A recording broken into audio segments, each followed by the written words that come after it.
왜 어떤 사회는 부와 권력을 손에 넣고 다른 사회는 그렇지 못했을까요? 인류 문명의 거대한 불평등은 대체 어디서 시작된 걸까요? 오늘 함께 파헤쳐볼 이야기는 바로 제레드 다이아몬드의 기념비적인 저서 총, 균, 쇠입니다. 모든 것의 시작은 바로 이 질문이었습니다. 1972년 뉴기니의 정치인 얄리가 저자 제레드 다이아몬드에게 던진 아주 단순하면서도 본질적인 질문이었죠. 이 책 전체가 바로 이 질문에 대한 답을 찾아가는 여정이라고 할 수 있습니다. 여기서 얄리가 말한 화물, 즉 카고라는 게 뭐냐면요. 바로 쇠도끼나 성냥, 의약품처럼 서구인들이 가져온 문명의 이기들을 말하는 겁니다. 겉보기엔 사소한 물건에 대한 질문 같지만 사실 이건 기술과 부, 그리고 권력이 왜 특정 지역에만 집중되었는지를 묻는 인류 역사 전체를 관통하는 질문인 거죠. 얄리는 절대 자기 민족이 지적으로 열등하다고 생각해서 이런 질문을 한 게 아니었어요. 오히려 그 반대였죠. 우리도 당신들만큼 똑똑한데 왜 이런 엄청난 차이가 생긴 겁니까? 바로 그 근본적인 원인을 알고 싶었던 겁니다. 자, 이 거대한 질문에 답을 찾으려면 먼저 기존의 잘못된 생각들부터 깨부셔야 했습니다. 다이아몬드는 가장 먼저 널리 퍼져 있던 통념들의 메스를 들이댑니다. 그 중에서도 가장 끈질기고 또 가장 해로운 주장이 뭐였냐면요. 바로 민족 간에 타고난 지능 차이가 있다는 소위 인종주의적 설명입니다. 어떤 인종이 유전적으로 더 우월해서 문명을 발전시켰다는 거죠. 그런데 여기서 다이아몬드는 아주 흥미로운 반박을 합니다. 오히려 뉴기니처럼 수렵 채집으로 살아가는 척박한 환경에서는 매 순간 생존을 위해 더 높은 지능과 기민함이 필요했을 거라는 거죠. 즉, 환경이 지능을 선택했다면 오히려 뉴기니 사람들의 평균 지능이 더 높을 수도 있다는 정말 통쾌한 발상의 전환을 보여줍니다. 자, 그럼 사람의 문제가 아니라면 대체 원인이 뭘까요? 다이아몬드는 우리의 시선을 사람이 아닌 땅, 바로 각 대륙이 처한 환경과 지리적 조건으로 돌립니다. 마치 거대한 추첨처럼 어떤 대륙은 유리한 패를, 어떤 대륙은 불리한 패를 받았다는 거죠. 이 연표를 보시면 정말 놀랍습니다.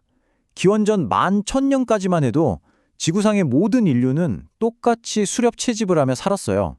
출발선은 같았다는 거죠.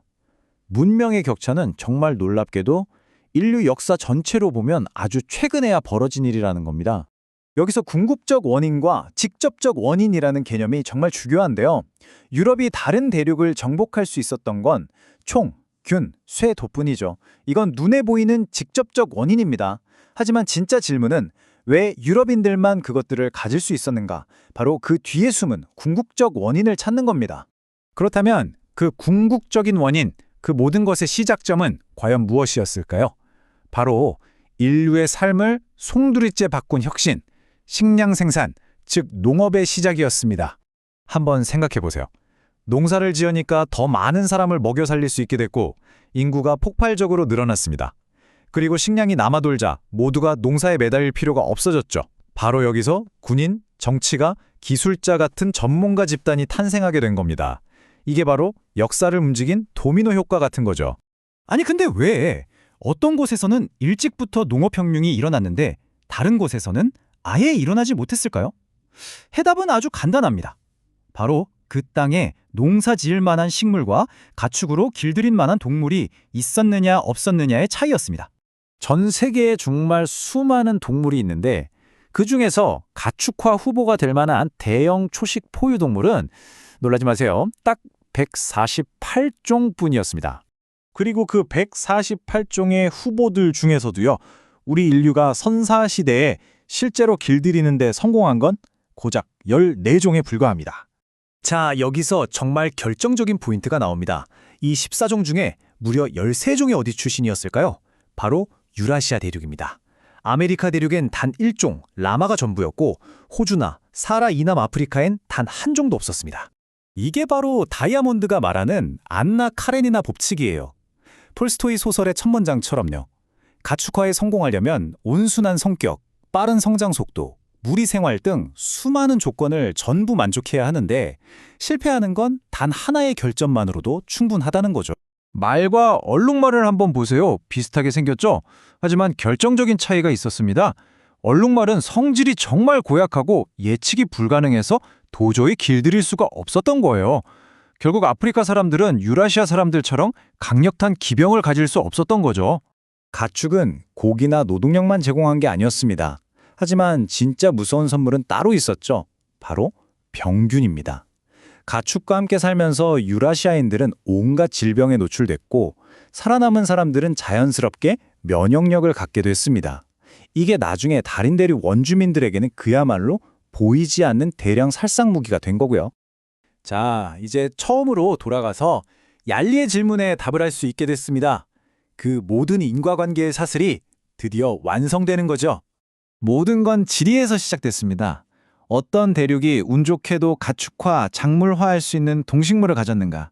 이게 식량 잉여와 인구 밀도를 낳았고 거기서 기술, 전문가, 그리고 병균이 나왔죠. 그리고 그 최종 결과물이 바로 총, 균, 쇠였던 겁니다. 그러니까 우리가 알고 있던 세계의 역사는 어떤 민족이 더 똑똑하거나 용감해서가 아니라 단지 어떤 대륙이 더 유리한 출발선에 서 있었는지에 대한 이야기였던 겁니다. 영웅과 악당의 서사가 아니라 거대한 환경결정론의 드라마였던 거죠.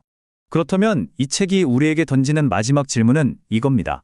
인류의 역사가 개인의 천재성이나 민족의 우수성이 아니라 거대한 지리적 운에 의해 결정되었다면 지금 우리가 보고 있는 이 세상의 부와 가난, 성공과 실패는 과연 무엇으로 설명해야 할까요?